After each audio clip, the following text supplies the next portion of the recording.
टोलिया गे छौरी तू तो खेते गे खेते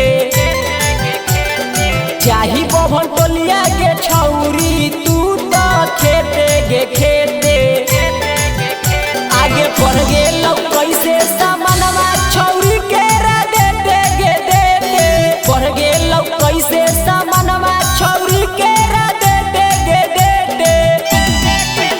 अरे बभना छोड़ा से कुछ नहीं हो ले तेरे लेते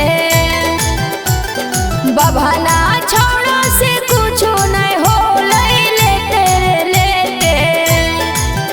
अरे बढ़ गेल हमर सामनवा हिरनवा के देते रे देते बढ़ गेल हमर सामनवा हिरनवा के देते रे देते।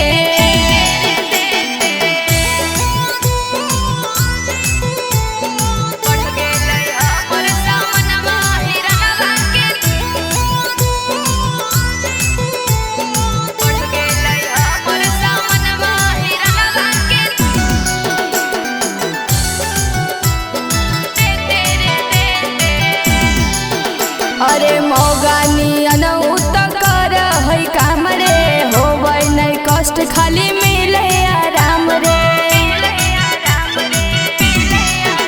आगे ले तो हम नहीं होतौ बारा दास गे 2 मिनट में कर देबौ नास गे। आगे ऐसे जदी छौरी करबी त फूलतौ ना पेटे गे पेटे ऐसे जदी छौरी करबी त फूलतौ ना पेटे गे पेटे। पड़ गेल कैसे सामानवा केरा छौरी देते गे देते बढ़ गेल हमर सामनवा हिरनवा के देते रे देते।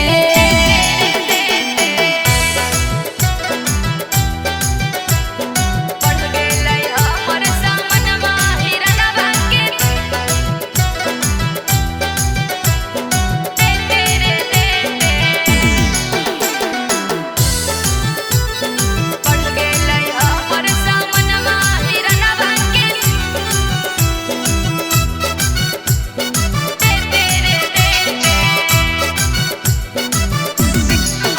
अरे चुम्मा चाटी खाली कर हो त पेन है ना चप्पल ना पेन है जूता।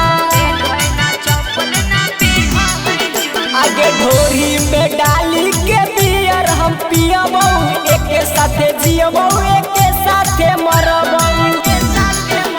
आगे शुभम सफा